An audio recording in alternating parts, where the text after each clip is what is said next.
사랑과 은혜가 풍성하신 우리 아버지 하나님, 크고 귀한 구원의 은혜를 죄 가운데 헤매이고 있을 때에 우리에게 친히 찾아와 주셔서 베풀어 주시고 그 지옥 형벌에서 구조해 주셔서 감사를 드립니다. 구원받은 이후에 주님이 친히 역사하시는 이 귀하고 거룩한 교회 안에 지체와 부분으로 연결되어서 양육받고 보호받을 수 있도록 도와주심도 진심으로 감사를 드립니다. 주님, 늘 주님께 간구드리는 것은 우리의 사랑하는 가족들, 우리 가까이 있는 사람들 중에서 스스로 그 멸망으로 들어가는 사람 없도록 주님 자비를 베풀어 주시고, 우리 가까이 있는 모든 사람들이 주님의 은혜와 사랑을 깨달아 우리와 같은 구원을 받아 기쁨을 누리며 살아가게 되기를 원합니다. 아직도 연약한 우리의 언어 행실, 우리의 심령을 붙잡으셔서 주님의 은혜의 온전한 통로가 되게 하여 주시기를 원합니다. 주님의 교회가 주님의 이름으로 기도하며 알차게 준비하고 있는 5월 대전도 집회, 그리고 이어지는 여름 학예 수양회에 많은 사람들 불러 모아주시고 풍성한 구원의 역사 이루셔서 아버지 하나님 영광 받으시고 우리 각 개인에게는, 그리고 우리 교회에는 기쁨이 가득하기를 원합니다. 함께 말씀을 상고할 때 주 성령께서 친히 가르쳐 주시고 인도해 주실 것을 믿고 감사를 드립니다. 그리고 해외에서 복음을 위해 수고하고 땀 흘리고 눈물 흘리는 선교사와 그의 가족들에게 풍성한 것들로 채워주시기를 이 시간 역시 간구를 드립니다. 우리와 함께 선교하고 있는 네팔, 그리고 멕시코 그 각 교회에도 풍성한 은혜로 주님께서 더욱 내려주시기를 원합니다. 이 모든 것 우리를 사랑하시는 우리 구주 예수님 이름으로 감사하며 기도드립니다. 아멘. 성경 마태복음 6장을 보시겠습니다.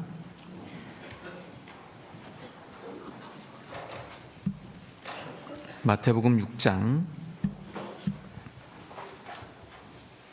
19절부터 마태복음 6장 19절부터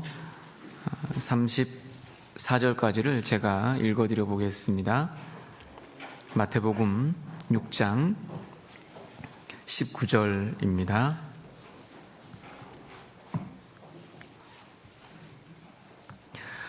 너희를 위하여 보물을 땅에 쌓아두지 말라. 거기는 좀과 동록이 해하며 도적이 구멍을 뚫고 도적질하느니라. 오직 너희를 위하여 보물을 하늘에 쌓아두라. 거기는 좀이나 동록이 해하지 못하며 도적이 구멍을 뚫지도 못하고 도적질도 못하느니라. 내 보물이 있는 그곳에는 내 마음도 있느니라. 눈은 몸의 등불이니 그러므로 내 눈이 성하면 온몸이 밝을 것이요 눈이 나쁘면 온몸이 어두울 것이니 그러므로 내게 있는 빛이 어두우면 그 어둠이 얼마나 하겠느뇨. 한 사람이 두 주인을 섬기지 못할 것이니 혹 이를 미워하며 저를 사랑하거나 혹 이를 중히 여기며 저를 경히 여김이라. 너희가 하나님과 재물을 겸하여 섬기지 못하느니라. 그러므로 내가 너희에게 이르노니 목숨을 위하여 무엇을 먹을까, 무엇을 마실까, 몸을 위하여 무엇을 입을까 염려하지 말라. 목숨이 음식보다 중하지 아니하며 몸이 의복보다 중하지 아니하냐. 공중의 새를 보라. 심지도 않고 거두지도 않고 창고에 모아 들이지도 아니하되 너희 천부께서 기르시나니 너희는 이것들보다 귀하지 아니하냐. 너희 중에 누가 염려함으로 그 키를 한 자나 더할 수 있느냐. 또 너희가 어찌 의복을 위하여 염려하느냐. 들의 백합화가 어떻게 자라는가 생각하여 보라. 수고도 아니하고 길쌈도 아니하느니라. 그러나 내가 너희에게 말하노니 솔로몬의 모든 영광으로도 입은 것이 이 꽃 하나만 같지 못하였느니라. 오늘 있다가 내일 아궁이에 던지우는 들풀도 하나님이 이렇게 입히시거든 하물며 너희일까 보냐. 믿음이 적은 자들아. 그러므로 염려하여 이르기를 무엇을 먹을까, 무엇을 마실까, 무엇을 입을까 하지 말라. 이는 다 이방인들이 구하는 것이라. 너희 천부께서 이 모든 것이 너희에게 있어야 할 줄을 아시느니라. 너희는 먼저 그의 나라와 그의 의를 구하라. 그리하면 이 모든 것을 너희에게 더하시리라. 그러므로 내일 일을 위하여 염려하지 말라. 내일 일은 내일 염려할 것이요 한날 괴로움은 그날에 족하니라. 34절까지 본문을 읽어드렸습니다. 담임 목사님께서 말씀을 전해주셔야 되는데요, 건강상에 약간 좀 문제가 있으셔서 대신 제가 나오게 되었습니다. 늘 그 담임 목사님과 또 저와 또 교회를 위해서 성도님들께서 기도를 많이 하고 계신 것을 알고 감사를 드리는 마음이 큽니다. 항상 기도해 주셨듯이 앞으로도 계속 기도를 해 주시기를 부탁을 드립니다. 오늘은 이 본문 말씀을 통해서 보물을 하나님 앞에 쌓는 부분을 좀 생각하고 마음에 좀 교훈을 받아보려고 합니다. 보물에 대한 얘기가 주로 다루어질 텐데요, 그러다 보니까 성경에서 보물이 무엇일까 좀 생각을 해보게 됩니다.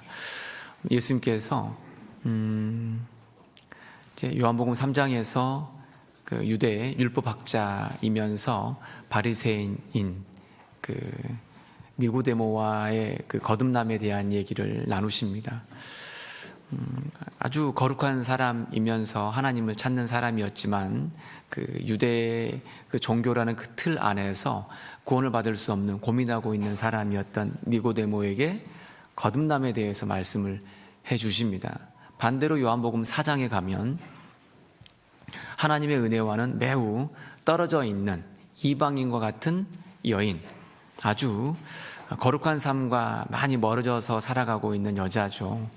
사마리아 여인을 만나서 예수님께서 어떻게 해야 하나님의 선물인 영생을 받을 수 있는가를 쭉 그에게 찾아가서 만나서 우물가에서 이야기를 나누십니다. 그때 예수님께서 하신 말씀은 네가 만일 하나님의 선물과 또 내게 물 좀 달라 하는 이가 누구인 줄 알았다면, 이 아주 중요한 말씀을 하십니다. 하나님의 선물과 네게 물 좀 달라 하는 이가 누구인 줄 알았다면 네가 그에게 구하였을 것이요 그가 생수를 너에게 주었으리라. 이런 말씀을 하십니다. 하나님이 주시는 선물, 그 선물은 예수 그리스도께서 친히 준비하셔서 각 사람에게 주시는 겁니다. 선물이 보물이죠. 에베소서 2장에서는 선물이라고 말씀하십니다. 무엇을요? 구원을. 그리고 방금 말씀드린 요한복음 4장에서는 영생을 선물이라고 말씀하고 계시고, 사도행전 11장에서는 성령을 선물이라고 하십니다. 우리가 믿음으로 구원을 받을 때 영생을 얻었고요, 그때 죄가 없어졌습니다. 그때 성령께서 각 사람에게 내려오게 됩니다. 구원은 예수 그리스도께서 단번에 모든 사람을 위해서 이루셨습니다.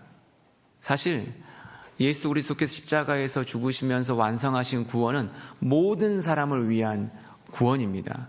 그 구원의 선물이 내게도 유효하게 된 것은 성령께서 각 개인에게 그것이 믿어지도록 도와주셨기 때문에 그렇습니다. 그래서 예수 그리스도는 모든 사람을 위한 구원을 완성하셨고, 성령은 각 사람의 심령에 그 구원을 이루셨다, 이렇게 말씀드릴 수 있습니다. 성령께서 내 안에 오시면서 예수님께서 완성하신 그 구원의 은혜가 나에게까지 이제 받아들여지게 된 거죠. 그래서 예수 그리스도의 사역, 성령의 사역 같은 것 같지만 구별해서도 설명을 드릴 수 있습니다. 그 보물은 하나님께서 직접 완성해서 이루신 선물입니다. 이 선물, 보물의 핵심은 바로 영원한 속죄입니다. 히브리서에서는 그 영원한 속죄를 설명하시면서 5장에서는 그것을 영원한 구원이라고 말씀하고 계시고요, 2장에서는 큰 구원이라고 말씀하고 계십니다. 영원한 속죄, 영원한 구원, 큰 구원, 이렇게 말씀을 하신다라는 거죠. 영원하다, 크다 이런 말 속에서 완벽하다, 안전하다, 누구든 다 그 은혜를 받을 수 있다, 그리고 소중하다 이런 의미가 담겨 있습니다. 이것을 우리가 받았다라는 겁니다. 영원한 속죄는 조금만 더 설명을 드려본다면 영원한 속죄이기 때문에 즉 영원합니다. 영원하다 이 말은 영원과 영원 사이에 있는 인간의 역사, 그러니까 인류 역사 첫 사람부터 마지막 사람까지 모든 각양각색의 모든 사람들을 다 포함할 수 있는 겁니다. 그래서 영원한 속죄가 되는 겁니다. 그러니까 인류 역사 시작부터 끝날 때까지 그 영원한 속죄 속에 포함되지 않는 사람 있을까요? 없을까요? 없어요.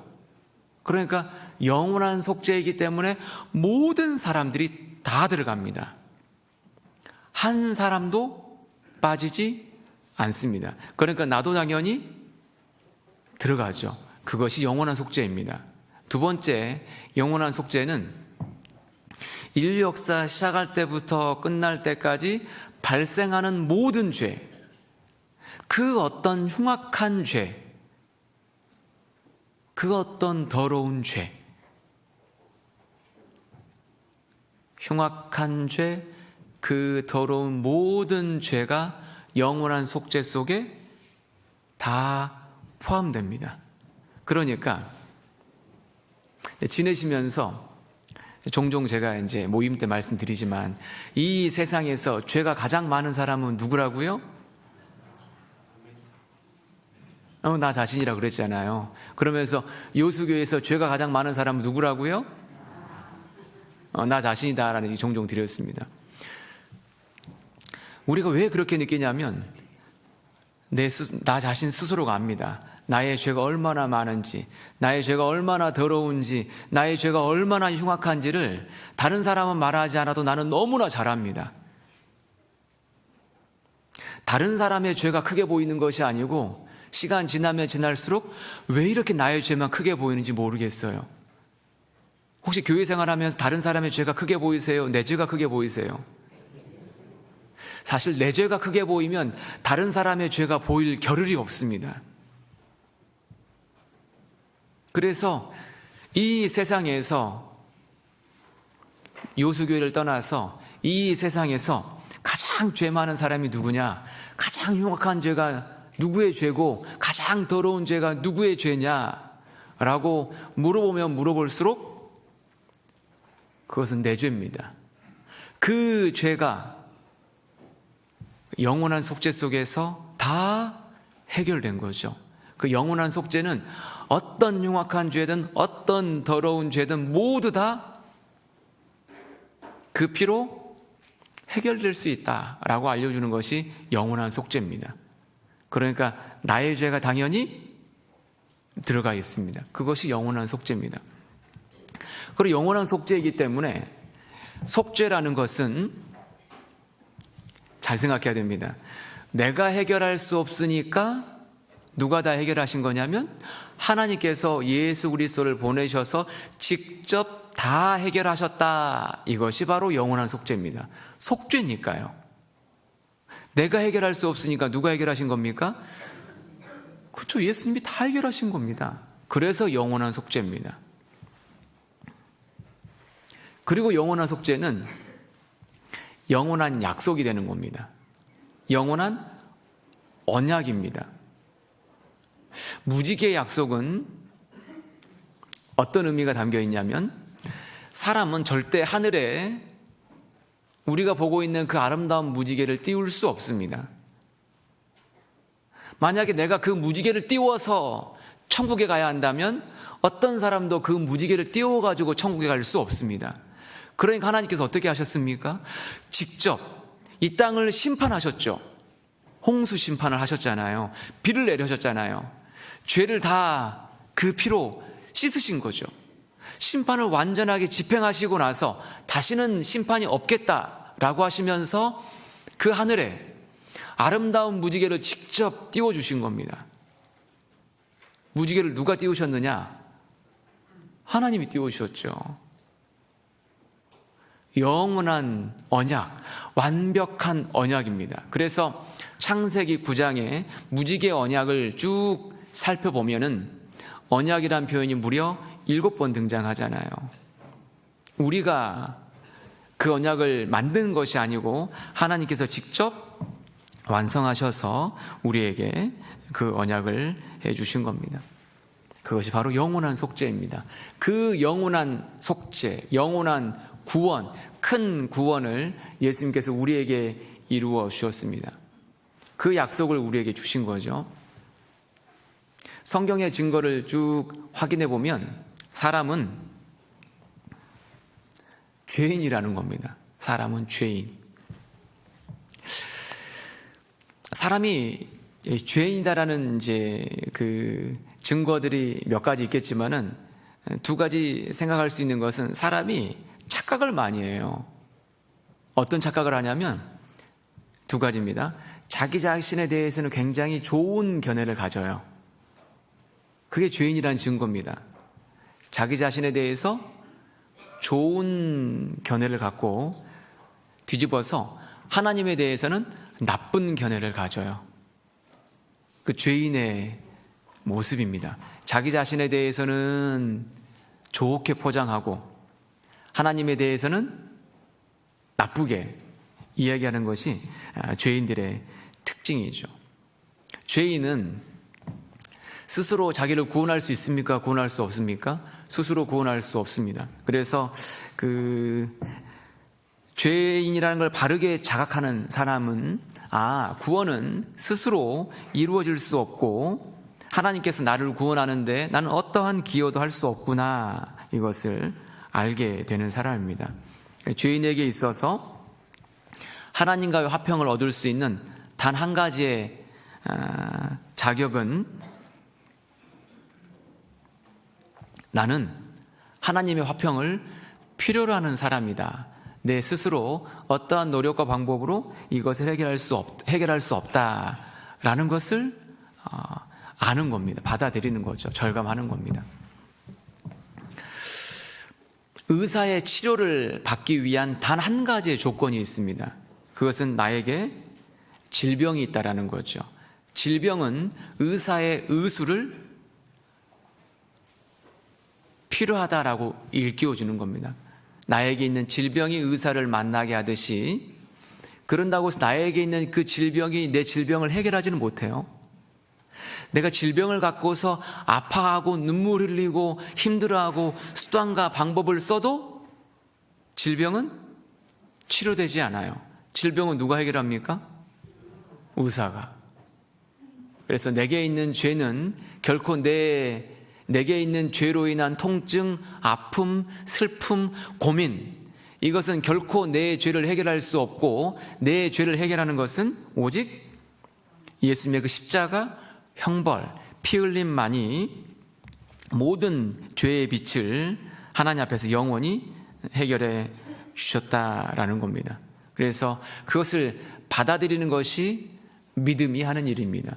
그것을 나에게 연결하는 것이 믿음이 하는 일인데, 이걸 이제 구원을 받아들일 때 전적으로 하나님의 은혜로 완벽하게 이루어진 그 일을 나에게 연결시키는 것인데, 우리가 조심해야 될 것은요, 그 구원을 받아들이는 과정에 있어서 믿음의 행위,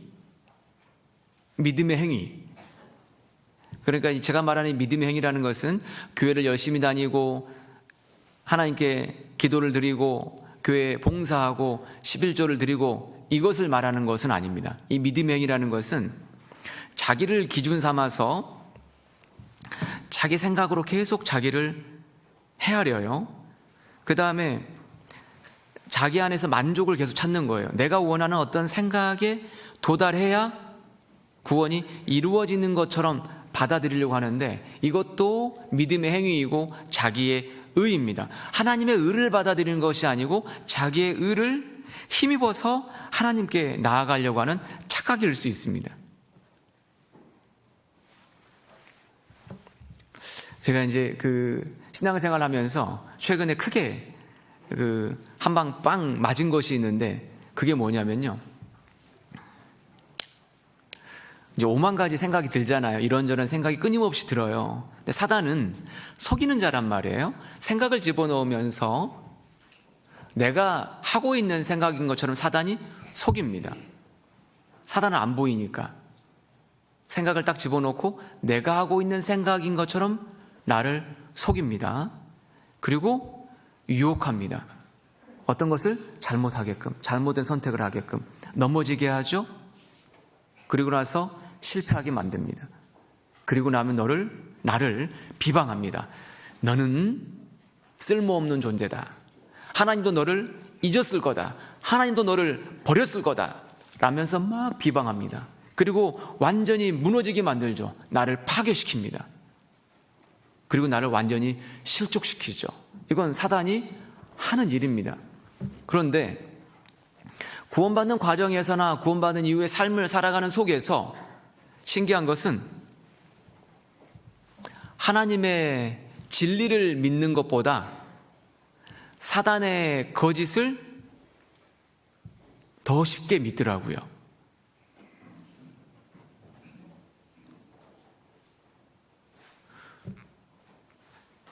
안 그러는 것처럼 보이는데요, 옆에서 남에 대한 불편한 마음이 올라와요. 그럼 그건 쉽게 믿어버려요. 하나님이 사랑하라라고 하신 말씀은 뒤로 해버리고 안 믿고, 하나님이 구원하신 것을 믿으라라고 했는데 그 믿으라라고 하시는 하나님의 진리는 뒤로 하고 이런저런 생각들, 사단의 거짓에는 금방 받아들여 버려요.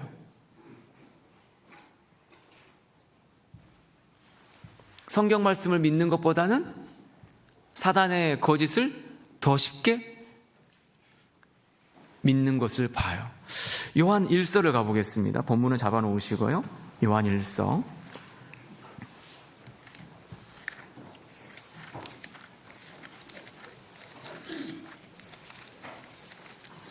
요한 1서 5장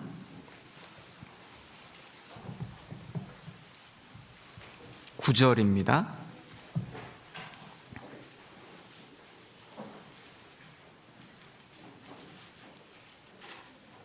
만일 우리가 사람들의 증거를 받을진대 하나님의 증거는 더욱 크도다. 하나님의 증거는 이것이니 그 아들에 관하여 증거하신 것이니라. 하나님의 아들을 믿는 자는 자기 안에 증거가 있고 하나님을 믿지 아니하는 자는 하나님을 거짓말하는 자로 만드나니 이는 하나님께서 그 아들에 관하여 증거하신 증거를 믿지 아니하였습니다. 또 증거는 이것이니 하나님이 우리에게 영생을 주신 것과 이 생명이 그의 아들 안에 있는 그것이니라. 사람들의 증거를 쉽게 받아들인다면 하나님의 증거는 더욱 믿을 만하다. 하나님의 증거는 무엇이냐? 예수 그리스도에 대해서 증거하신 것이다 라고 했습니다. 그러면서 10절에 하나님의 아들을 믿는 자는 자기 안에 증거가 있다. 즉 예수님이 하신 일을 마음에 받아들인 사람은 그렇구나, 예수님 안에서 나는 천국 갈 수 있는 거구나 라고 이게 인정이 되는 그 증거가 있다라는 겁니다. 내 공로, 사람의 방법, 이곳으로 천국 가는 것이 아니고 예수님의 하나님의 아들, 오직 하나님의 아들 예수 그리스도께서 십자가에 죽으셔서 영원히 죄를 없앴기 때문에 오직 그것만으로 내가 천국 갈 수 있는 거구나 라고 하는 그 증거가 마음에 있는 거예요. 받아들여진다라는 겁니다. 내 노력과 방법으로 천국 가는 것이 아니고 오직 은혜로, 오직 믿음으로 천국 가는 거구나 라고 인정된다라는 겁니다. 그런데 하나님을 믿지 아니하는 자는 하나님을 거짓말하는 자로 만드나니, 내가 복음을 거절하고 믿지 않는다면 하나님을 어떻게 생각하는 거냐면 하나님을 거짓말하는 자로 생각하는 겁니다. 하나님 거짓말 하십니까? 거짓말 안 하십니까? 거짓말 안 하세요. 히브리서 6장에서도 하나님은 결코 거짓말하지 않는다고 하셨습니다. 하나님은 진리를 성경 통해서 나에게 선포하셨습니다. 왜 사람이 지옥 가느냐? 하나님께서 그 아들에 관하여 증거하신 증거를 믿지 아니하였습니다. 하나님께서 말했는데 그걸 믿지 않아요. 그럼 어떻게 사람이 천국 가겠어요? 하나님 외에는 진리가 없는데, 하나님은 진리를 말했는데, 우리의 죄를 단번에 영원히 없앴다라고 예수 그리스도 안에서 다 해결했다고 말씀하셨는데, 그걸 믿지 않으면, 그걸 받아들이지 않으면 누구 말을 받아들이는 거냐면 사탄 말을 받아들이는 거예요. 왜? 사탄 마귀가 뭐라 하죠? 죄가 다 안 없어졌어. 너 마음을 헤아려봐. 너의 생각을 조사해봐. 너가 원하는 어떤 기준에 올라오지 못했잖아. 이건 하나님 말씀입니까? 사단 마귀의 말입니까? 사단 마귀의 말이에요. 근데 그 생각을 딱 집어넣는단 말이에요, 사단 마귀가. 근데 스스로는 속아요. 어떤 생각이 올라오냐면 내가 하고 있는 생각인 것처럼 속인단 말이에요. 그리고 그 생각에 다시 빠져들여요.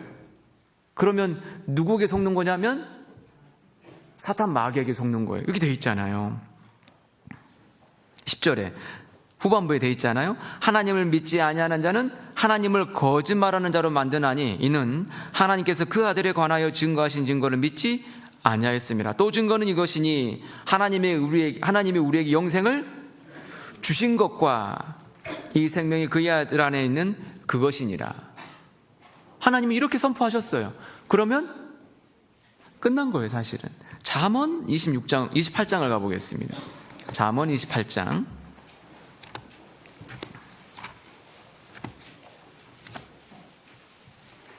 잠언 28장 26절입니다. 이 말씀은 아주 중요할 수 있습니다. 제가 이제 그 상담할 때 구원에 대해서 의심, 구원에 대해서 걱정하는 사람들이 오면 제가 이 말씀을 가지고 설명을 드리긴 합니다. 잠언 28장 26절에 보시면 함께 읽어보시겠습니다. 자기의 마음을 믿는 자는 미련한 자요 지혜롭게 행하는 자는 구원을 얻을 자니라. 자기의 마음을 믿는 자는 미련한 자요. 내 마음 나도 몰라. 내 마음 내가 어떻게 컨트롤해요? 내 마음 사실 몰라요. 캄캄한 방에 있으면서, 밖에는 해가 떴단 말이에요. 캄캄한 방에 있으면서 내 마음으로 생각해요. 아, 해가 안 떴어. 왜? 캄캄하니까. 제가 집회 때 복음 설명하면서 욕고이 설명드리잖아요. 욕고이가 어디 속에 숨어 있었다고요? 동굴 속에. 전쟁은 언제 끝났다고요? 27년 8년 전에 끝났어요. 근데 동굴 속에 혼자 숨어 살아. 캄캄해요. 뭐라고 생각하고 있냐면 자기 마음을 믿고 있어요. 전쟁은 끝나지 않았어. 나는 전쟁을 준비해야 해. 지금이라도 천황이 전쟁터로 나가라고 말하면 전쟁터에 나갈 수 있도록 총을 준비하고 있어야 돼. 열심히 동굴 속에 숨어 살고 있잖아요. 동굴은 캄캄합니다. 자기 마음속에는 전쟁이 끝나지 않았습니다. 그건 미련한 사람이에요. 전쟁은 이미 27년 8년 전에 끝났거든요. 이제서야 그 소식 듣고 나와서 욕고이가 뭐라 그랬어요? 천황폐하 만세 그러잖아요. 27, 8년 후에. 우리는 2000년 전에 죄가 영원히 용서된 것을 2000년 후에 내가 그 소식 듣고 받아들인 날 하나님 만세 그러잖아요. 예수님 만세 그런 거잖아요. 그럼 내가 하나님 만세, 예수님 만세 하면 죄가 없어진 겁니까? 이미 없어진 겁니까? 그럼 내가 내 마음에서 하나님 만세, 예수님 만세 해야 죄가 없어진다고 생각하면 안 된다니까요. 이미 없어졌다니까요. 이거 보세요. 촛불이 켜졌습니다. 촛불이 켜졌습니다. 나는 빛이 밝다라고 합니다. 내가 빛이 밝다라고 하면 촛불이 켜진 겁니까?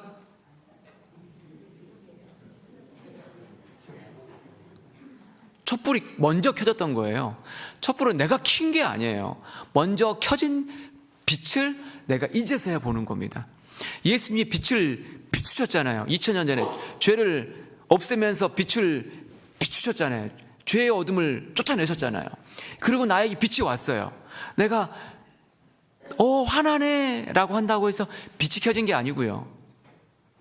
빛이 이미 켜졌던 겁니다. 이 순서를 정확하게 하셔야 됩니다. 사람들은 착각해요. 내 마음을 믿으면서 내 마음에서 어떤 기준을 가지고 내 마음에 어떤 생각을 가지고 막 헤아려요. 이게 정리가 안 되면 구원이 아니야 라고 계속 생각한단 말이에요. 그건 동굴 속에 계속 들어가는 거예요. 그냥 나오세요. 이미 해가 떴잖아요. 또 재밌는 것은 하나님의 명령은 이것이니 영생을 얻는 거라고 하셨어요. 영생은 하나님의 명령입니다. 명령을 내린 분이 다 하는 거예요. 조금 더 이해를 돕기 위해서 이제 우리가 누군가를 미워하고 누군가에 대해서 용서를 해야 되는데 용서의 마음이 잘 올라오지 않잖아요. 그런데 성경은 뭐라고 말씀하시냐면 용서하라라고 하셨습니다. 사랑하라라고 하셨습니다. 내가 어떤 사람을 미워해서 용서의 마음에 안 들고 사랑하는 마음에 안 들어요. 용서 못하고 사랑하지 않는 죄보다 더 큰 죄가 뭐냐면요, 용서해라, 사랑해라 라고 하신 그 명령을 어긴 것이 더 큰 죄가 됩니다. 제가 이걸 알았어요. 용서하지 않고 있는 죄, 사랑하지 않고 있는 죄보다 더 큰 죄가 뭐라고요?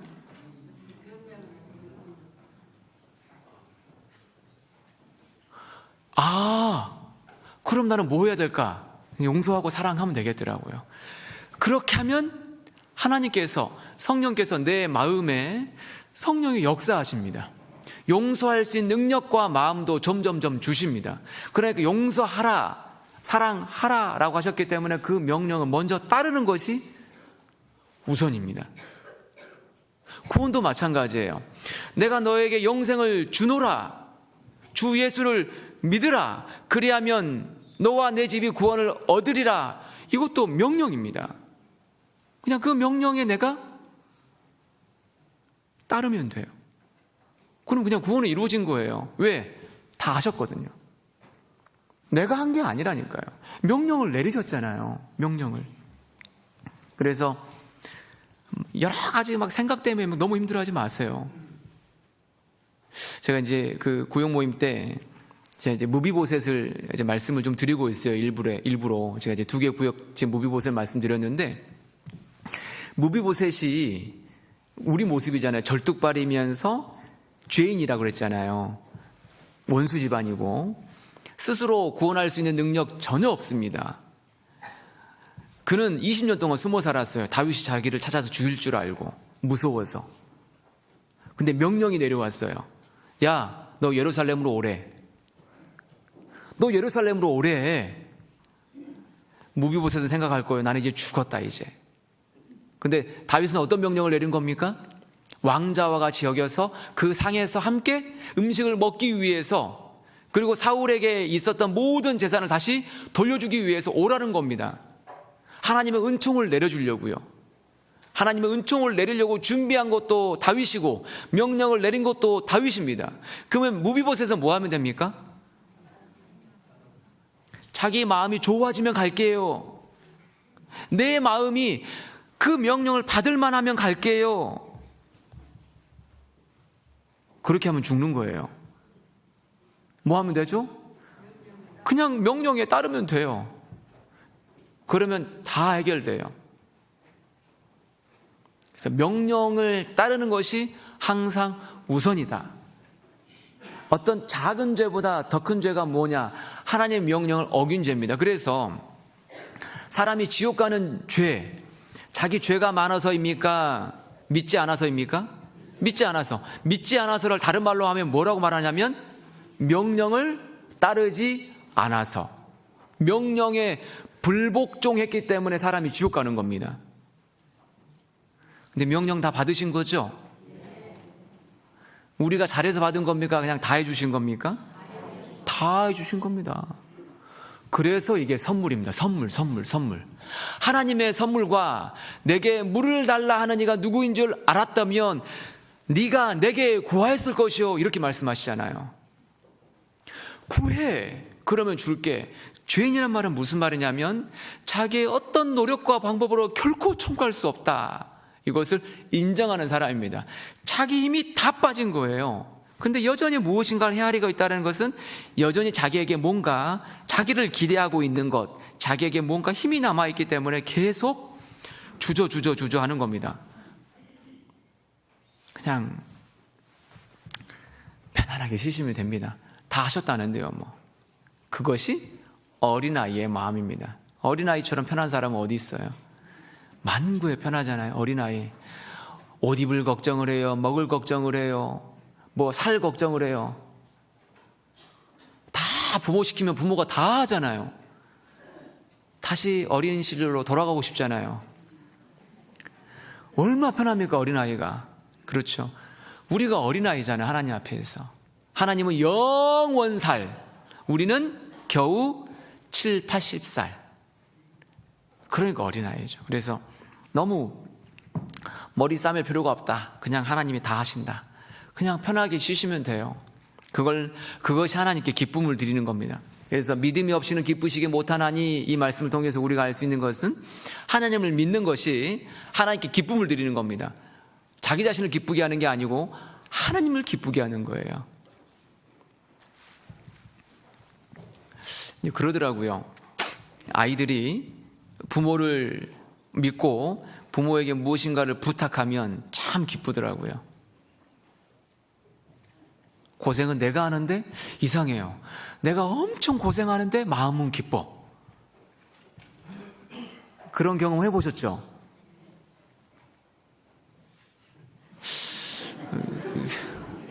고생은 내가 억수로 하는데 마음은 내가 기뻐. 그런 경험 해보셨죠? 손주들에게 뭐 해줄 때 해보세요. 손주들에게 막 뭐 해주는데 마음은 엄청 기뻐. 고생은 내가 하고 돈은 내가 쓰는데 이상하다. 돈은 내가 쓰는데 왜 내가 기쁘지? 그게 누군가가 날 믿어주기 때문에 그렇습니다. 우리가 하나님을 믿을 때 하나님은 엄청 기뻐하십니다. 그래서 천국은 믿음으로 가는 거다. 하나님 주신 선물을. 그래서 믿음을 또 설명하면 맡기는 거다라고 말씀드렸잖아요. 믿음은 뭐라고요? 맡기는 거. 뭐 제가 컴퓨터 잘 못 고치니까 누구에게 맡기냐면요. 아니 좀 제 컴퓨터 좀 부탁드려요 하고 그냥 그분에게 줍니다. 그냥 컴퓨터를.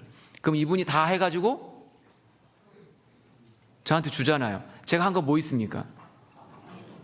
맡긴 거. 이게 믿는 거잖아요. 전문가가 다 해요. 제가 그 수선 못하고 옷 세탁 못하니까 누구에게 맡기냐면 세탁소에 맡깁니다. 그럼 고생은 누가 합니까? 세탁소에서 다 하죠. 세탁소를 또 제가 아는 분이라고 하면 그분은 그냥 공짜로 또 해줘요. 그러니까 누가 고생하고? 세탁소 주인이 고생하고 저는 뭐 합니까? 그냥 편하게 입고 다니면 되잖아요. 이게 믿음이라니까요. 고생은 누가 하고? 고생은 님이 하고, 고생은 님이 하고, 나는 뭐 하고? 쉬고. 그래서 수고하고 무거운 짐자들아 다 내게로 오라. 내가 너희를 이해되시죠? 그거입니다. 그거. 내가 다 질게. 너는 쉬어. 천국은 어떻게 하는 거냐면 쉬어서 가는 겁니다. 자기가 뭐 해서 가려고 하면 절대 천국 못 갑니다. 천국은 어떻게 한다고요? 근데 왜 못 쉽니까? 아직도 뭔가 힘이 남았으니까 그래요. 그러니까 이제 허리 아플 때요, 자기가 온갖 방법으로 그 허리 낫으려고 막 노력하잖아요. 그러다가 도저히 안 되겠어. 그러면 그때 어떻게 합니까? 병원 갑니다. 진짜 아픈 사람은 병원 가고요. 덜 아픈 사람은 고생하는 겁니다. 문둥병이 온몸에 바라는 사람은 예수님께 가고요. 아직 문둥병이 온몸에 바라지 않은 사람은 주님이 그랬잖아요. 문둥병이 일부분에 바란 사람은 문둥병자고 부정한 자라고 했고 문둥병이 온몸에 바란 사람은 정한 사람이라고 그랬어요. 왜냐? 자기가 고칠 수 있어요, 없어요? 더 이상 방어하려고 해도 방어를 할 수가 없어요. 이미 다 퍼져버렸으니까. 죄가 그래요. 죄가 내가 온몸에 모두 퍼져버렸다. 나는 완전히 죄덩어리다. 나는 더 이상 방법이 없다. 이 사람 어떻게 할까요? 손 들고 옵니다. 항복, 제발 좀 저 죽이든 살리든 봐주세요. 이 상태로 오는 사람이 구원을 받는 거예요. 그 사람은 완전히 맡기잖아요. 그러니까 구원을 받는 겁니다. 우리가 그렇게 해서 영원한 선물을 하나님께로부터 거저받았습니다. 거저받았으니까 거절하시면 곤란합니다. 거절. 한 글자 차이가 천국이냐 지옥이냐 차이입니다. 햇빛 거저 오니까 거절하면 큰일 나고요. 공기가 거저 온다고 해서 거절하면은 답을 다 하시네요. 그래서 거절하면 안 된다. 값 없이 돈 없이 와서 마시라, 먹으라라고 하셨습니다. 이걸 우리가 받은 겁니다. 그러니까 구원받은 사람 마음속에서 가장 큰 보물 선물이 뭐냐? 영원한 속죄, 영원한 구원, 큰 구원입니다.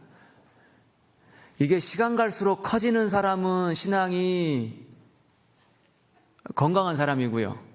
시간 갈수록 이것이 쪼그라드는 사람은, 우리 동네에서는 쪼그라든다고 합니다. 이제 서울에서 오신 분이 계셔가지고 제가 부연 설명합니다. 우리 동네에서는 쪼그라든다고 합니다. 줄어든다라는 거죠. 요 작아지는 사람은 신앙이 병들고 있는 겁니다. 그러니까 시간 지날수록 구원이 커져가야 됩니다. 구원이 커져간단 말은 자기 죄가 갈수록 더 많이 발견되는 사람인 겁니다. 죄의 통증이 더 많아져야 됩니다. 근데 외적으로는 죄가 많을까요? 외적인 죄는 적을까요? 외적으로는 죄가 적어야 됩니다. 외적으로는 죄가 적을지 몰라도 내적으로는 죄가 너무 많아라고 느낍니다. 그러니까 은혜가 더욱 커져가는 겁니다.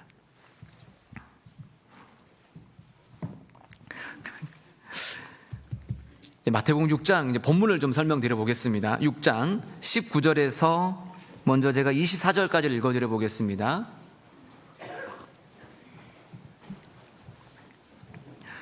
너희를 위하여 보물을 땅에 쌓아두지 말라. 거기는 좀과 동록이 해하며 도적이 구멍을 뚫고 도적질하느니라. 오직 너희를 위하여 보물을 하늘에 쌓아두라. 거기는 좀이나 동록이 해하지 못하며 도적이 구멍을 뚫지도 못하고 도적질도 못하느니라.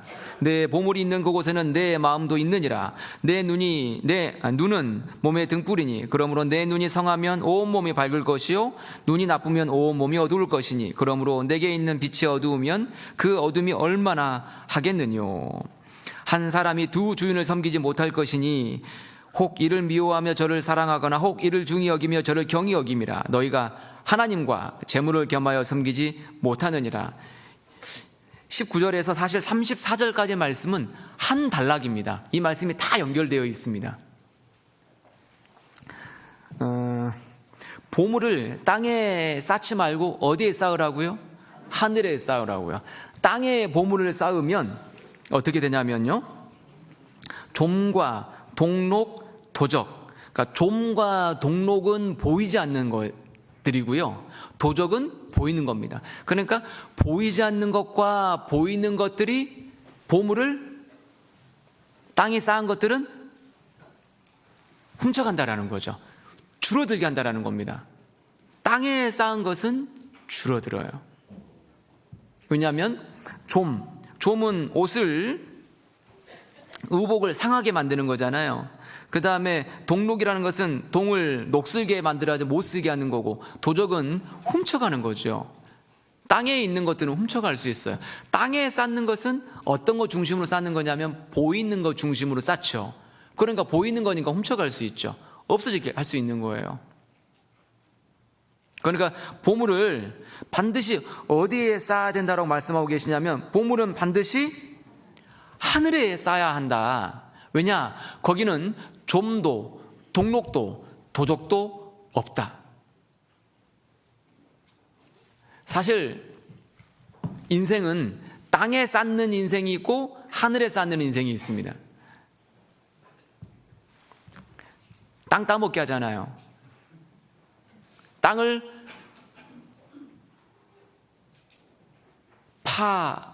먹고 사는 겁니다. 땅에다 심고 땅에서 나는 거 먹고 땅을 위해 사는 게 뭐냐? 땅을 기반 삼아서 땅에서 나는 것을 먹고 사는 거잖아요. 땅을 먹고 사는 겁니다. 그것이.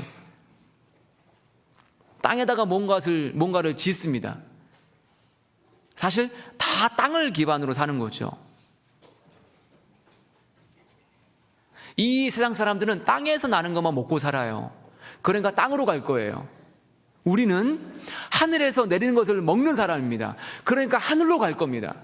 하늘로부터 오신 일을 받은 사람이기 때문에 우리는 하늘에 갈 사람이 된 겁니다. 이 세상 사람들은 오직 땅에 있는 것만 좋아하고 땅에 있는 것만 먹고 살고 땅의 것을 위해 삽니다. 그리스도인은 그렇게 살 수 없습니다. 위의 것을 사모하는 사람이 되었습니다. 그렇기 때문에 땅에다가 이제는 무엇인가를 쌓으려고 하면 안 됩니다. 하늘에다가 쌓아야 됩니다. 나는 하늘에 속한 사람이다. 땅에 속한 사람이 아니고 하늘에 속한 사람이다 라는 것을 기억해야 됩니다. 우리는 하늘의 시민권을 두고 있는 사람이다. 나는 저 천성을 바라고 사는 사람이다 라는 것이 마음에 잘 정리되어야 됩니다. 이걸 말씀하고 있잖아요. 그 사람은 보물을 쌓으며 삽니다. 보물을 어디다가? 하늘에다가. 그러면서 21절에 중요한 말씀하십니다. 내 보물 있는 그곳에는 내 마음도 있느니라. 보물하고 무엇하고 연결되어 있습니까? 하늘에 쌓아야 된다라고 얘기한 다음에 하늘에다 뭘 쌓으라고요? 보물을. 이거 얘기하셨습니다. 그 다음에 얘기한 건 뭐냐면 그 보물하고 무엇하고 연결되어 있느냐? 너의 마음하고 연결되어 있어 라고 하시는 겁니다. 보물하고 마음하고 연결되어 있습니다.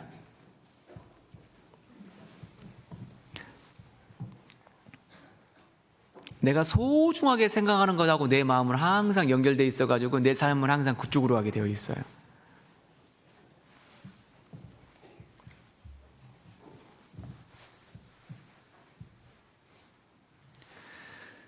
세상 사람이 생각하는 보물의 관점과 그리스도인이 생각하는 보물의 관점은 완전히 다릅니다.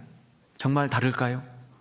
세상 사람이 생각하는 보물은 보석, 집, 남자, 여자, 자식, 권세, 영광, 미모, 이런 것들이 세상 사람들이 생각하는 보물입니다.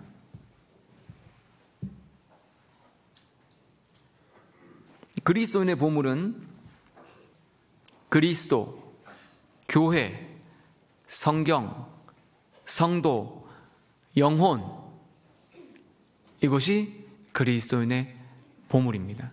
내 보물은 어느 쪽입니까? 보물이 있는 곳에 내 마음이 있다고 하셨습니다. 내 마음과 보물은 연결되어 있구나. 내 마음을, 그럼 이걸 어떻게 해야 될 거냐? 이 부분을 22절과 23절이 알려주는 겁니다. 그 다음에 22절과 23절에 나온 말씀은 무엇을 얘기하고 있냐면요, 눈 얘기를 하고 있습니다. 눈. 밝은 눈과 어두운 눈을 얘기하고 있습니다. 그 밝은 눈, 즉 22절에 눈은 몸의 등불이니 그러므로 내 눈이 성하면, 나나주에 보면 뭐라고 되어 있냐면요, 순전하면을 뭐라고 말할 수 있냐면 하나이면, 즉 하나의 고정되면입니다. 땅과 하늘에 양분된 것이 아니고 하늘로 고정되면, 순전하면, 성하면 온몸이 밝을 것이요. 온몸은 보는 것을 따라 행하게 되어 있습니다. 그러니까 내 마음과 보물이 연결되어 있는데 내 눈이 하나님께로 고정되고 성하면 보물을 볼 수 있는 눈이 됩니다. 믿음의 눈으로. 그러면 내 마음은 그 눈을 따라갑니다. 그리고 내 몸도 보물 중심으로 움직여지는 겁니다.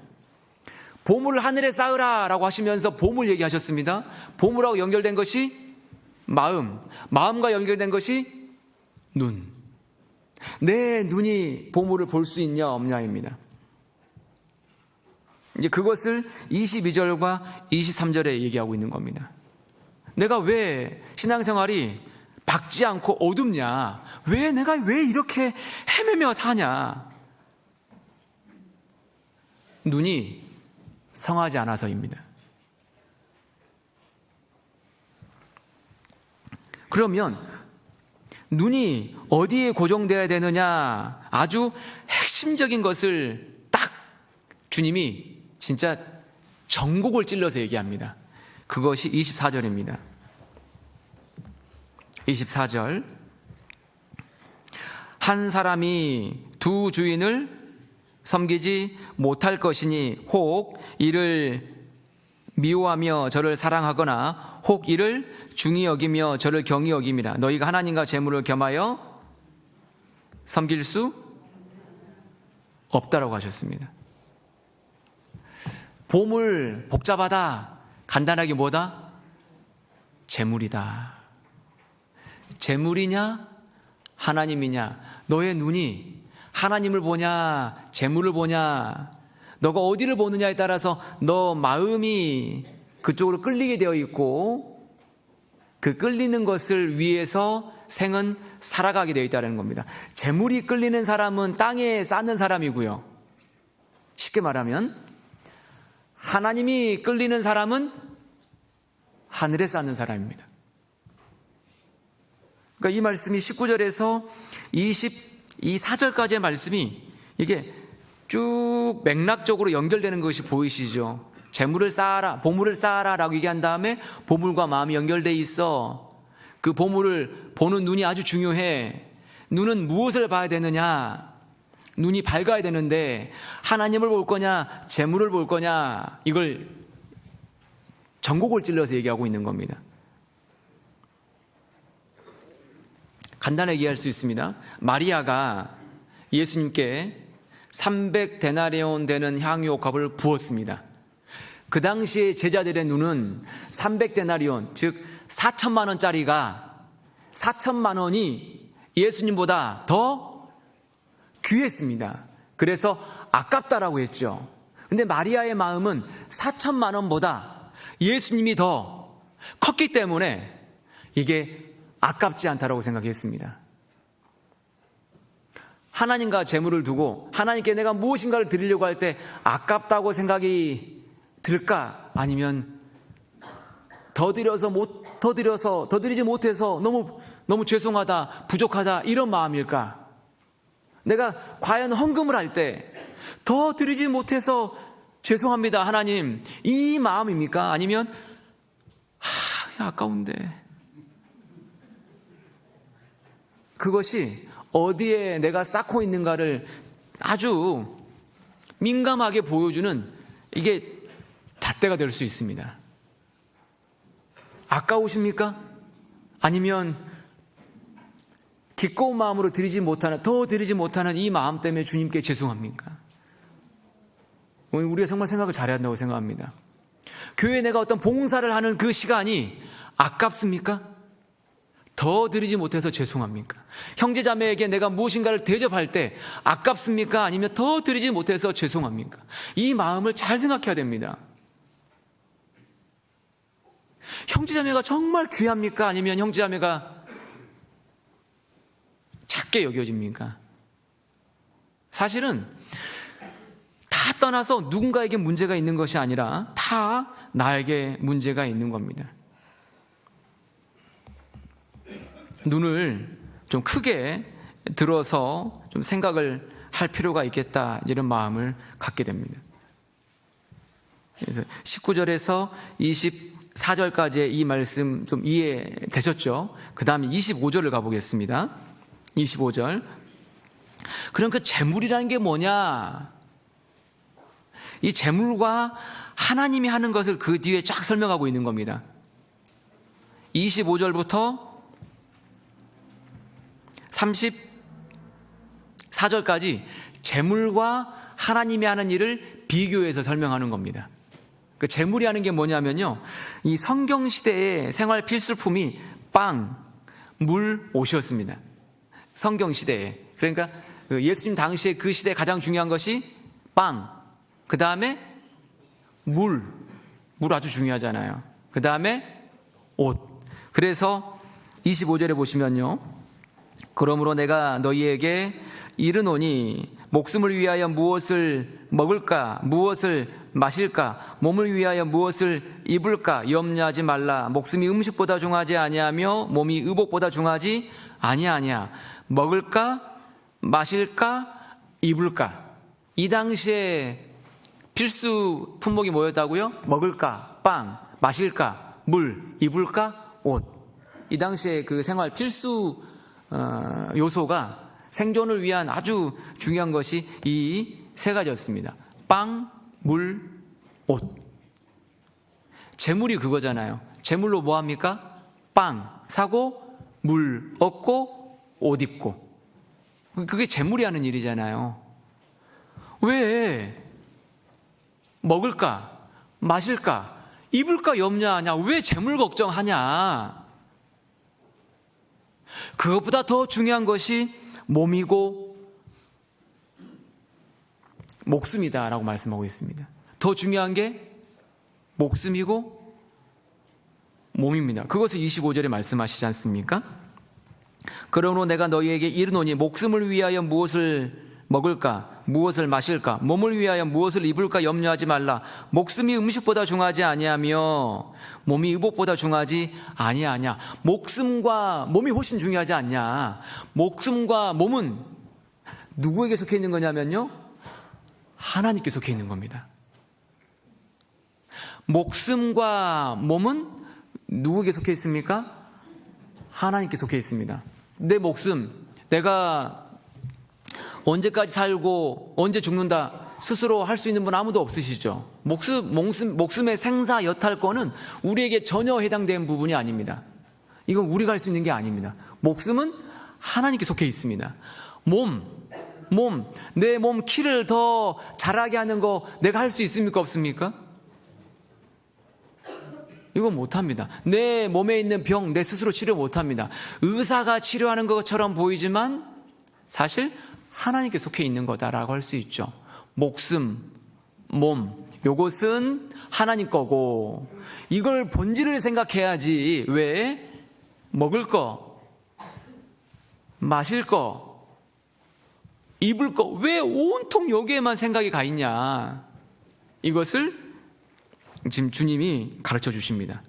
하도 답답하니까 주님이 이렇게 설명하십니다. 26절부터 32절까지 제가 쭉 읽어보겠습니다.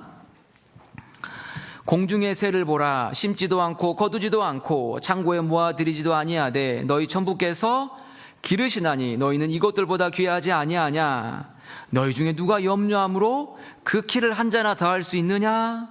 왜 이렇게 말씀하신지 좀 이해가 되시죠? 28절.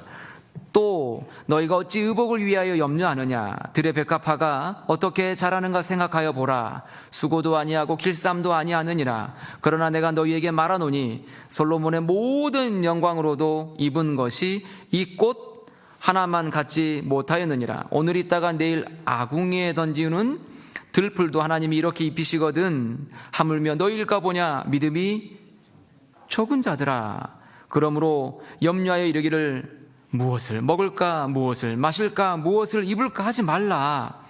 이는 다 이방인들, 구원받지 않은 사람들이 구하는 것이고 그것이 삶의 목적이다. 너희 천부께서 이 모든 것이 너희에게 있어야 할 줄을 아느니라. 그렇죠? 재물하고 하나님을 지금 딱 구분해서 설명하고 계시잖아요. 먹을 거, 마실 거, 입을 거 이거 중심이 아니고 몸과 목숨 중심으로 하나님 중심으로 삶을 살라라는 겁니다. 그 조희선 씨가 쓴 시 중에 하늘이 아신다라는 시가 있어서 제가 한 대목 가져왔는데요. 꽃은 가만히 있고 새는 먹이를 찾아 헤매는데 그분 말씀하시네. 둘 다 하늘이 먹이고 있다고. 그분 말씀하시네. 둘 다 하늘이 먹이고 있다고.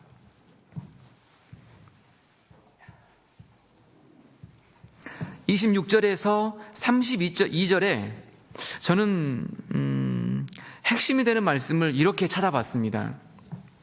26절 중간에 뭐라고 되어 있냐면요, 너희 천부께서 기르시나니 라고 되어 있습니다.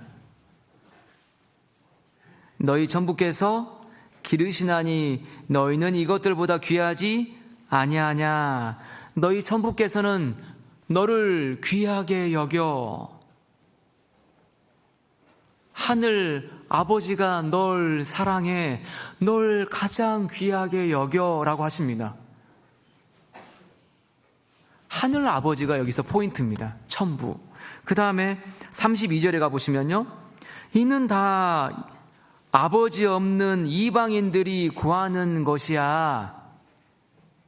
그런데 너희는 너희 하늘 아버지 천부께서 이 모든 것이 너희에게 있어야 할 줄을 아시느니라.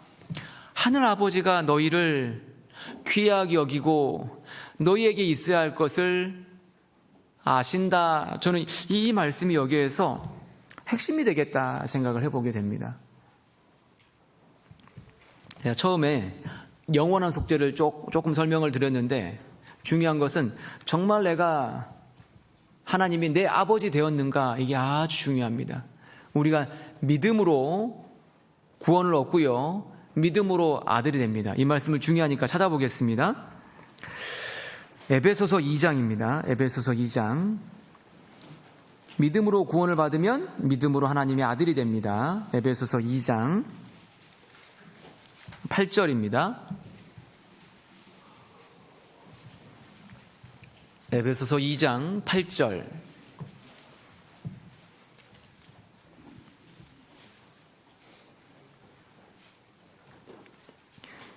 너희가 그 은혜를 인하여 믿음으로 말미암아 구원을 얻었나니. 믿음으로 말미암아 구원을 얻었나니. 믿음이라는 것은 내 노력과 방법이 아니고 전적으로 하나님이 모든 것을 해결하셨다. 하나님이 다 하셨습니다. 내가 한 것은 아무것도 없습니다.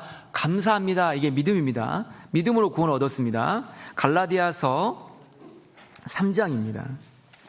갈라디아서 3장 26절입니다. 갈라디아서 3장 26절.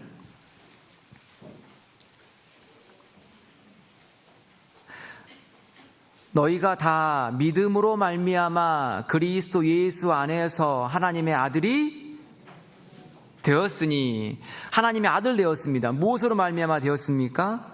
믿음으로 말미암아. 믿음으로 말미암아 구원을 얻었나니. 믿음으로 말미암아 하나님의 아들이 되었으니. 구원받는 것은 곧 하나님의 아들 된 겁니다. 그래서 우리는 하나님을 아버지라 부를 수 있게 되었습니다. 4장 6절입니다.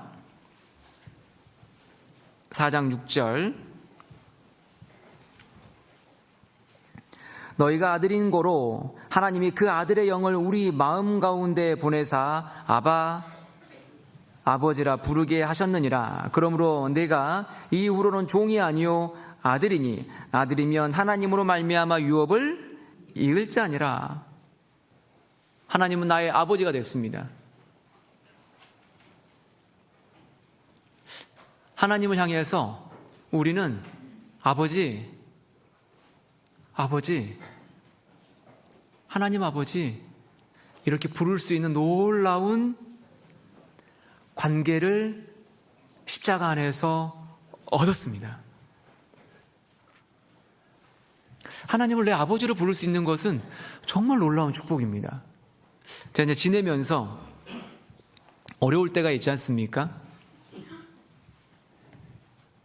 그때 속으로 몇 번 그런 기도를 드린 적이 있습니다.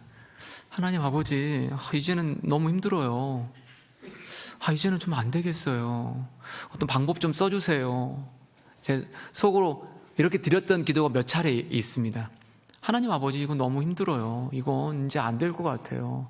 제가 감당하기가 좀 벅차요. 하나님 아버지. 하나님 들으실까요? 안 들으실까요? 들으시더라고요. 그래서 고요한 중에 조용히 하나님을 향해서 주님이라는 저는 기도보다도 하나님 아버지라는 기도가 훨씬 저는 좋습니다. 사실 누가 그러잖아요. 아니, 박 목사님 어떻게 요술을 갔어? 아니, 어떻게 요술을 갈 수가 있냐? 그게 말이 되냐? 발령받은 게 기적이에요, 사실요. 왜냐면 있던 곳은 안 가잖아요. 일반적인 인사라는 게 그러잖아요. 있던 곳은 간다, 안 간다? 안 갑니다. 그러니까 제가 요수 올 수 있는 가능성은 없죠, 사실. 제가 그럽니다. 그러면 저희 아버지가 특별히 저를 좀 아끼셔요. 저희 아버지가 특별히 저를 많이 사랑하세요. 저희 아버지가 좀 대단하세요. 이렇게 얘기를 합니다. 그러면은, 아버지가 누구예요? 저희 아버지 모르세요? 그럼 문제가 심각한데?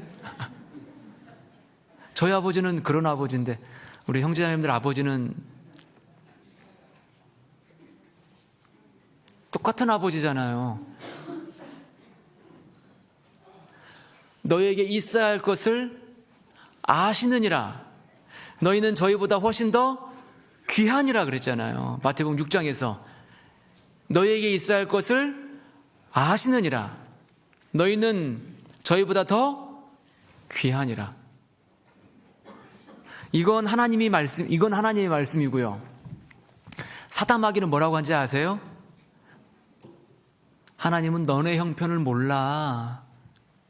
너 형편 아무도 몰라. 너는 별로 귀하지도 않아. 하나님 너 같은 사람 생각하겠어? 마음에서 그런 생각 올라오시죠? 근데 사탄 말은, 마귀 말은 홀딱쿵 믿어. 그리고 그 말 믿고 그렇게 따라가. 그래서 막 걱정해요. 나 어떡해. 하나님 뭐라고 말씀하시죠? 나는 너를 굉장히 귀하게 여겨. 내가 너에게 있어야 할 거 다 알아. 이렇게 말씀하시잖아요. 근데 마음은 뭐라 가죠? 그 말은 잘 믿어. 고분고분 따라가요. 누구 말은요? 근데 우리가 하나님 말씀은, 하나님의 진리는 정말 더디 믿어요. 덜 믿어요. 그러니까 뭐라고 말씀하셨냐면요. 다시 마태복음 6장에 가보시면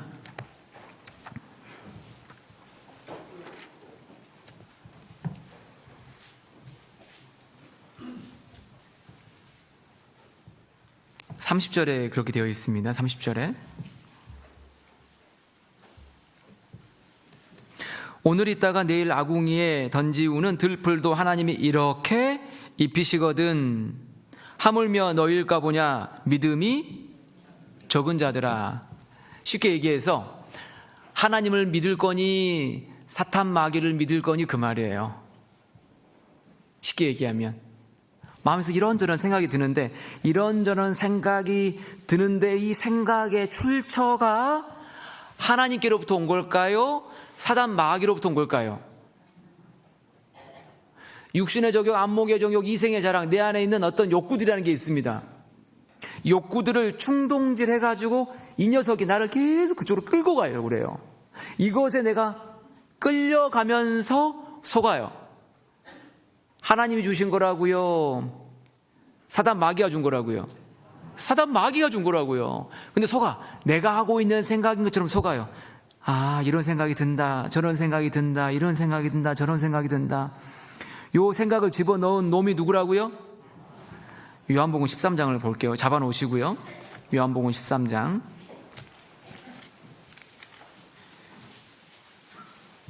2절입니다. 요한복음 13장 2절.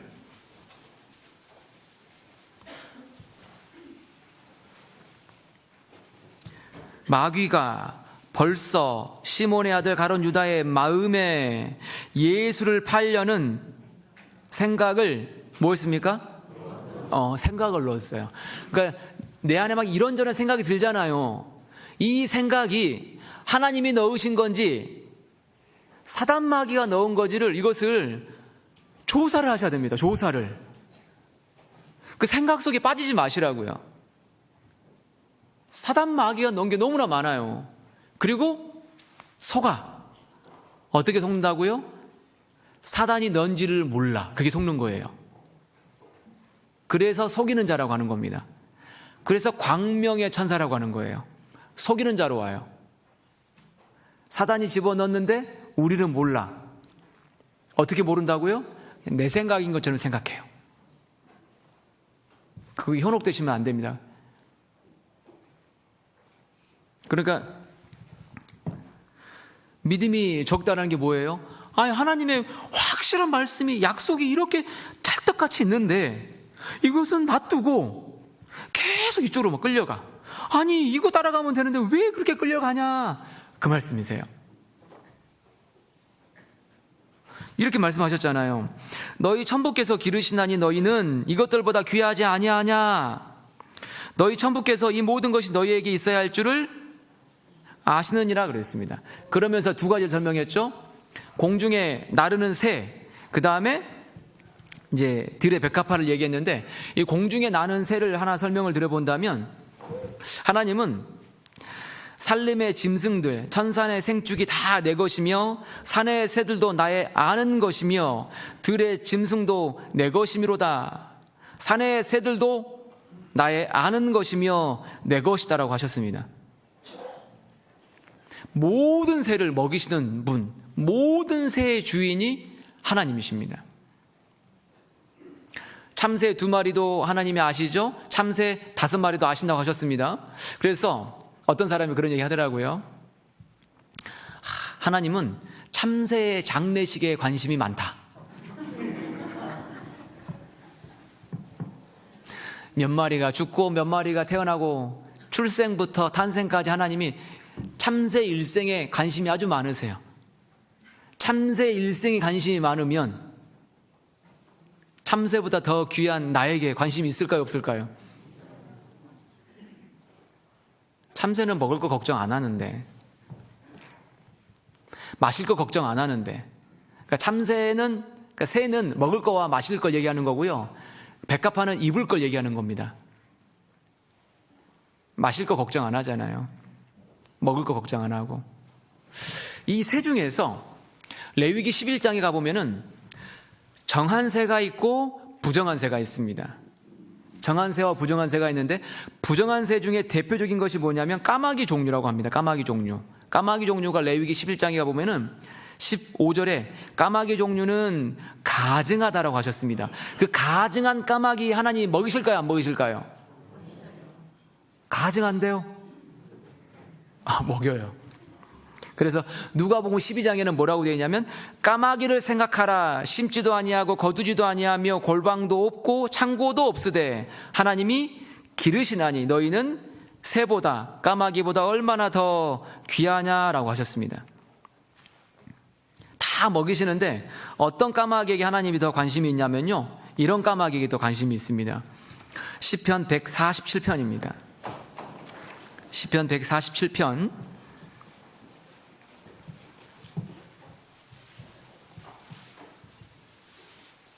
8절 9절입니다.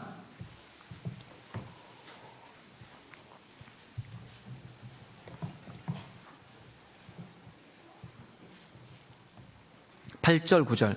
저가 구름으로 하늘을 덮으시며 땅을 위하여 비를 예비하시며 산에 풀이 자라게 하시며 들짐승과 우는 까마귀 새끼에게 먹을 것을 주시는도다. 산에 들에 풀이 자라게 하시며, 그 다음에 들짐승과 까마귀 새끼인데 어떤 까마귀 새끼냐면요, 우는 까마귀 새끼입니다. 욥기를 가보겠습니다. 욥기 38장. 여기도 까마귀가 나옵니다. 욥기 38장 41절입니다.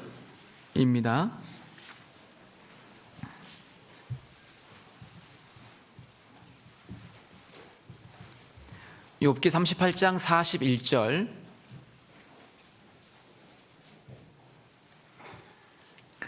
까마귀 새끼가 하나님을 향하여 부르짖으며 먹을 것이 없어서 오락가락할 때에 그것을 위하여 먹을 것을 예비하는 자가 누구냐? 까마귀 새끼. 그러니까 이제 어미가 떠나버린 까마귀 새끼입니다. 이제 갓 날기 시작한 까마귀 새끼가, 이게 사냥이 가능합니까? 불가능합니까?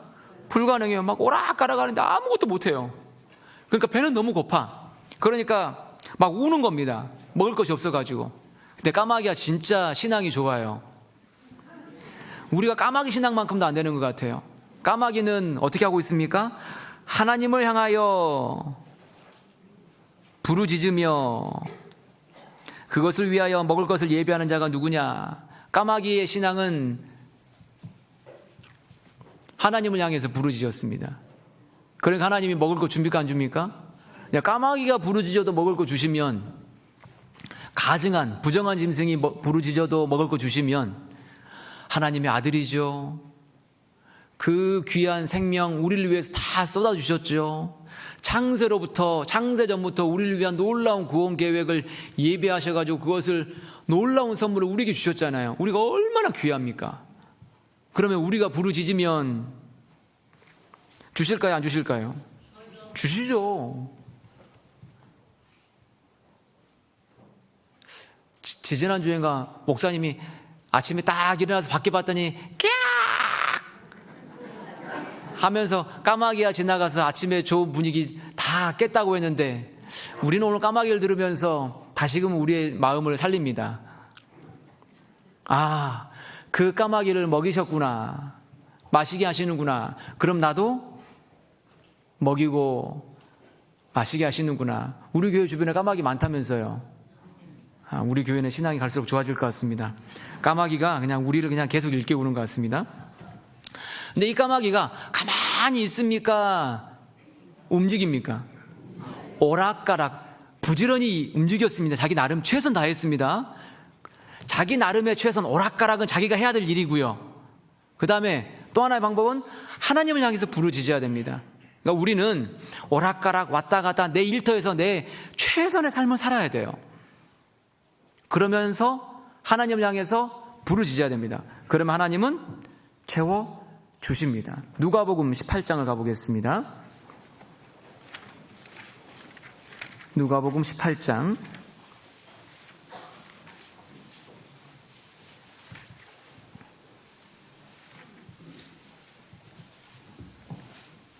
5절입니다. 누가복음 18장 5절.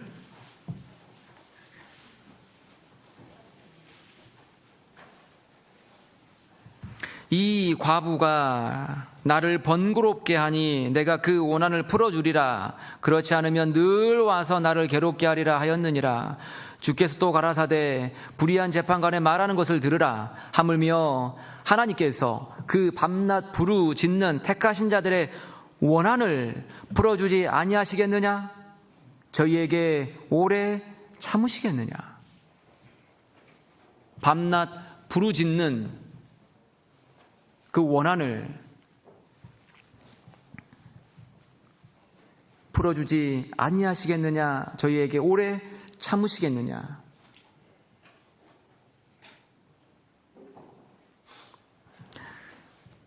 8절. 내가 너희에게 이르노니 속히 그 원한을 풀어주시리라. 그러나 인자가 올 때에 세상에서 믿음을 보겠느냐 하시니라. 간절하게 하나님께 매달리는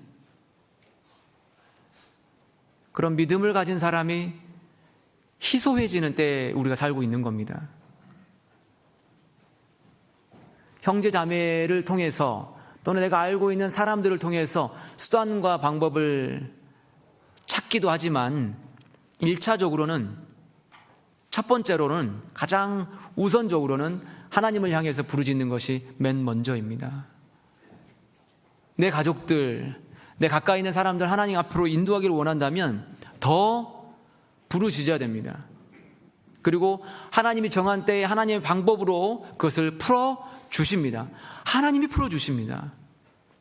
오락가락 하는 건 해야 되지만 오락가락 없이 그냥 입만 벌리고 있으면 안 됩니다. 오락가락은 해야 됩니다. 하나님 풀어주십니다. 까마귀를 먹이시는 하나님은 까마귀보다 너희가 훨씬 더 귀하지 아니하냐라고 비교해서 설명하신 겁니다. 그래서 공중의 새. 그 다음에 설명하신 것이 뭐냐면 들의 백합화가 어떻게 자라는가 보라라고 했습니다. 이 백합화는 아네모네인데요. 이게 빨간색입니다. 근데 이제 이 꽃잎을 이렇게 만져보면 굉장히 부드럽다고 합니다. 저도 이제 그 밖에 꽃잎들이 있으면 일부러 코스모스나 이런 꽃잎들을 쭉 만져봅니다. 만져보면은 진짜 실크입니다. 꽃잎들 한번 만져보세요. 꽃잎들이 얼마나 부드러운지 몰라요. 우리가 입는 그 옷, 그러니까 뭐 이제 양복 입을 때도 뭐 150수, 뭐 200수 막 그러잖아요. 이 수가 많을수록 가볍고 따뜻하잖아요. 그래서 겨울옷 따뜻한 옷 사 입어야 되라고 해서 두꺼운 옷, 무거운 옷 사 입으면 안 됩니다. 그런 옷은 싸요. 근데 비싼 옷은 얇고 가벼워요.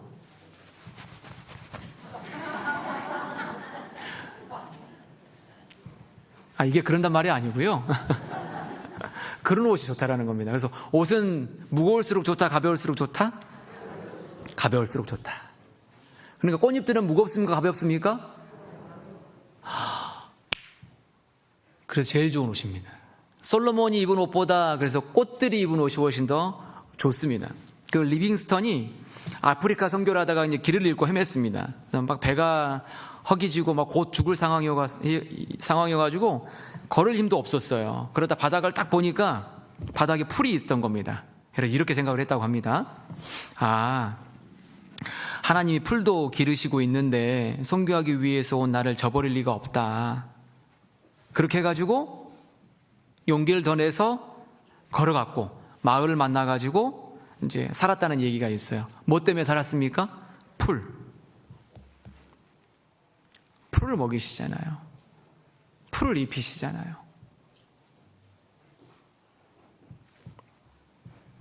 그래서 이제 이 식물을 보면서 드는 생각은 이겁니다.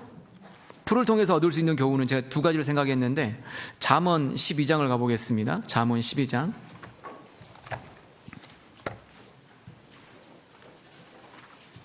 잠언 12장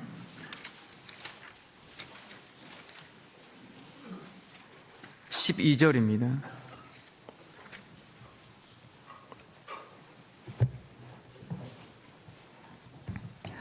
악인은 불의의 일을 탐하나 의인은 그 뿌리로 말미암아 결실하느니라. 그리스도인의 뿌리는 어디일까? 주님이시죠. 그리스도에게 뿌리를 박으라고 했기 때문에 뿌리를 그리스도인은 주님께 내린 사람입니다. 그래서 주님으로부터 공급함을 얻어서 점점 자라가는 겁니다. 뿌리로부터 결실하는 겁니다. 그래서 우리가 성장하기 위해서는 항상 누구로부터요?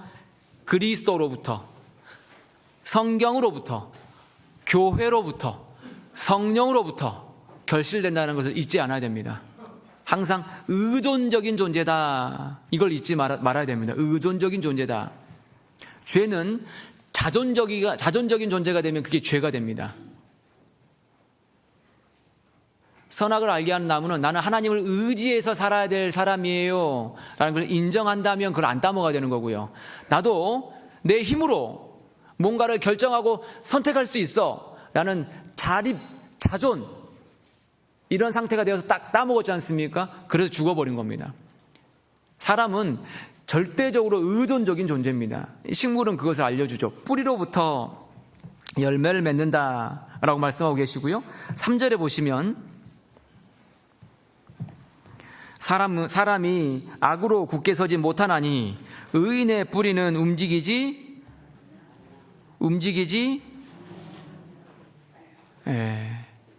심지가 견고합니다. 이랬다 저랬다 하지 않습니다. 식물은 자리 내리면 가만히 있습니다. 죽어도 가만히 있습니다. 잘라져도 움직이지 않아요. 누가 입히고 먹이시냐? 하나님이 입히고 먹이시지 않습니까? 혹시 신앙생활 하다가 나는 도저히 여수교회에서 못 살겠어. 나 이제 순천교회를 갈 거야. 나 이제 광양교회를 갈 거야. 나 이제 광주교회로 갈 거야. 나 이제 서울중앙으로 진출할 거야. 그렇게 하라고 하지 말라고요. 언제 옮기면 되냐면요, 주인이 뽑아가지고 거기다 심으면 가세요. 뽑아가지고 심으면. 근데 하나님 뽑지도 않은데 자기가 막 뿌리를 들고 일어나, 나무가. 그리고 와서 자기 좋은데 딱 보고 여기 제일 좋겠냐고 딱 자리를 이렇게 눌러 앉아. 그런 나무가 어디 있습니까? 나무가. 복 있는 사람은 악인의 꾀를 쫓지 아니하며 죄인의 길에 서지 아니하며 오만한 자의 자리에 앉지 아니하고 오직 여호와의 율법을 즐거워하여 그 율법을 주야로 묵상하는 자로다. 저는 시냇가에 어떤 나무라고요?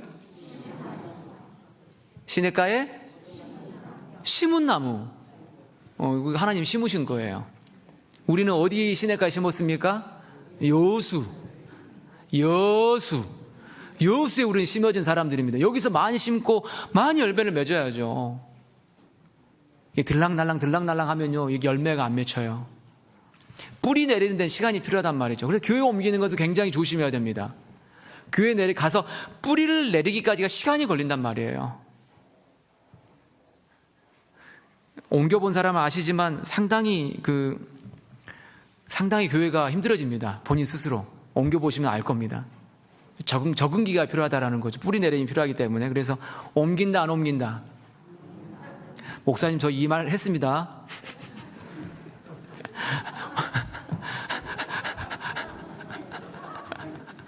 그냥 하는 소리입니다. 목사님하고 둘이 이제 교제하면서 이게 요새 다 뿌리를 내리게 만들어야 되는데 이거 어떻게 할지 걱정이다. 목사님, 저 얘기 잘했죠? 우리끼리 얘기니까. 옮기시면 안 됩니다, 진짜. 누구를 위해서요? 목사님을 위해서요. 우리를 위해서, 나를 위해서입니다. 지체라는 것은 그렇습니다. 이게 이제 지체가 다 필요한데요, 이게 착각하면 안 됩니다. 나 없으면 안 돼. 아닙니다. 이 새끼손가락 없어도 여기 다 집을 수 있습니다. 나 없어도 돼. 나 없어도 됩니다. 그거 잘 이해하셔야 됩니다. 나 없어도 교회는 잘 됩니까? 안 됩니까? 됩니다. 다 들었잖아요. 근데 있으면 더 잘 됩니다. 그러니까 꼭 필요합니다. 다시, 나 없어도 된다 안 된다? 된다. 근데 있으면 더 잘 된다. 그러니까 있어야 된다 안 있어야 된다? 있어야 된다. 그리고 요거 참여하면 누가 쓰임 받는다? 내가 복 받는 거잖아요. 그래서 계속 있어야 됩니다. 그걸 얘기했고요. 다시 이제 본문으로 넘어가서 시간이 다 됐기 때문에 얼른 좀 문을 닫겠습니다. 마태복음 6장 31절입니다.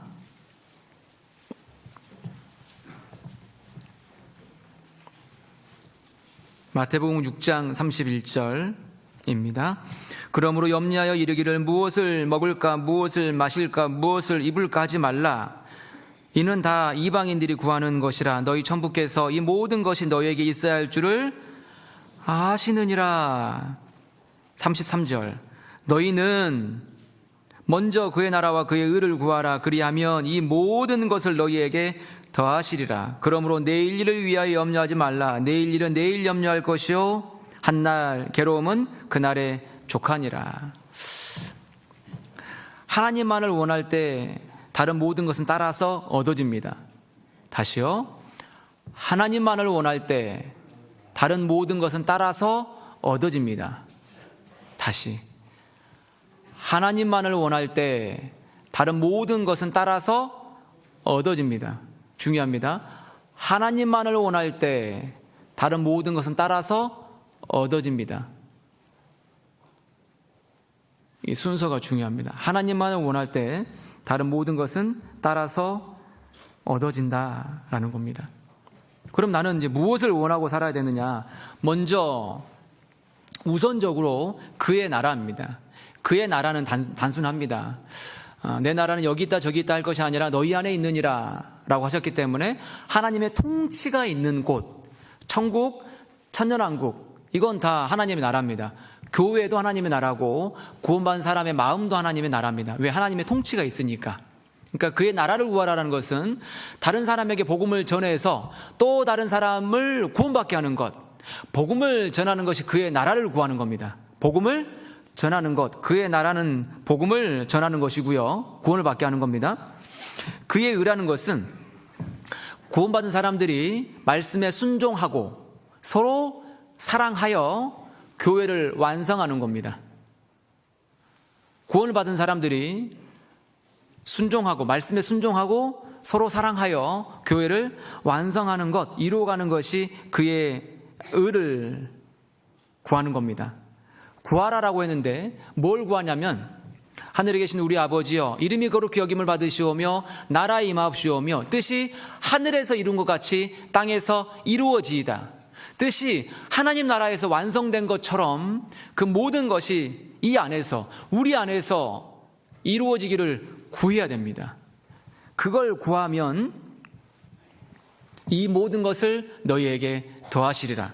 저는 이렇게 적어봤습니다. 그래서 나는 하나님을 위하고 하나님은 나를 위하신다. 나는 하나님을 위하고 하나님은 나를 위하신다. 하나님을 위하는 것이 진정 자기를 위하는 일이다. 하나님을 위하는 것이 진정 자기를 위하는 것이다 라는 것을 많이 생각했으면 좋겠습니다. 그러면서 34절, 이 모든 걸 너에게 더하신다. 그러기 때문에 그러므로 내일 일을 위하여 염려하지 말라. 내일 일은 내일 염려할 것이요 한날 괴로움은 그날에 족하니라. 25절에서 34절 안에 염려라는 단어가 6번 나옵니다. 6번. 그러니까 사람들이 가장 걱정거리가 뭡니까? 염려지 않습니까? 염려를 맡겨버려야 됩니다. 베드로전서 5장입니다. 베드로전서 5장 7절입니다. 베드로전서 5장 7절 함께, 베드로전서 5장 7절 함께 읽어보시겠습니다. 너희 염려를 다 주께 맡겨 버리라. 이는 저가 너희를 권고하심이니라. 저가 너희를 권고하심이니라. 이게 He cares for you. 하나님이 케어한다는 말입니다. 권고한다는 게 케어하는 거예요. 케어해드릴게요. 이런 표현 많이 들어보시죠? 정수기 케어해드릴게요.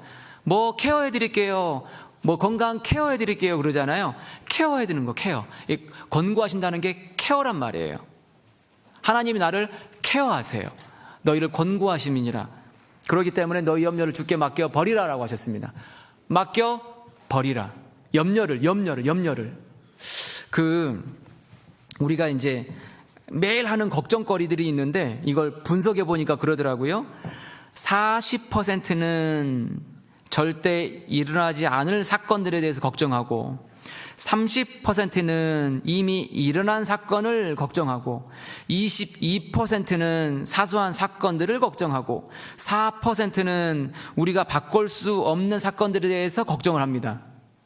나머지 4%만이 우리가 대처할 수 있는 진짜 사건이다. 즉 96%의 걱정거리는 쓸데없는 것이다. 내가 하고 있는 근심, 걱정, 염려 96%는 뭐 하는 거라고요? 쓸데없는 것이다. 그래서 염려를 주께 맡겨 버리세요. 걱정이 올라오면 이게 누구로부터 온 거라고요? 그렇죠. 걱정이 올라오고 근심이 올라와요. 누구로부터 온 거라고요? 사단 마귀로부터 온 거예요. 그러면 말씀의 약속, 진리를 붙잡고 그쪽으로 나아가시면 됩니다. 진짜 보물은 하나님과 관계된 겁니다. 그게 내 보물이 되면 내 눈이 그 보물에 꽂히면 내 마음도 꽂힙니다. 그러면 그걸 위해서 나는 쌓게 됩니다. 어디에 쌓을까요? 하늘에. 그럼 누가 복 받을까요? 신앙생활 누구 복을 위해서 한다고요? 내 복. 사실 자기 복을 위해서 신앙생활 하는 겁니다. 네, 기도드리겠습니다. 주님 감사합니다. 귀한 시간 주셔서 말씀을 상고하며 하나님의 뜻, 하나님의 계획, 하나님의 마음을 더 알아가게 해주시는 거 감사를 드립니다. 우리 안에 더욱 역사하시기를 원합니다. 우리를 더욱 준비시켜 주시기를 주님께 간구드립니다. 우리를 통해서 더 많은 사람들이 구원을 받도록 도와주옵소서. 예수님 이름으로 기도드립니다. 아멘.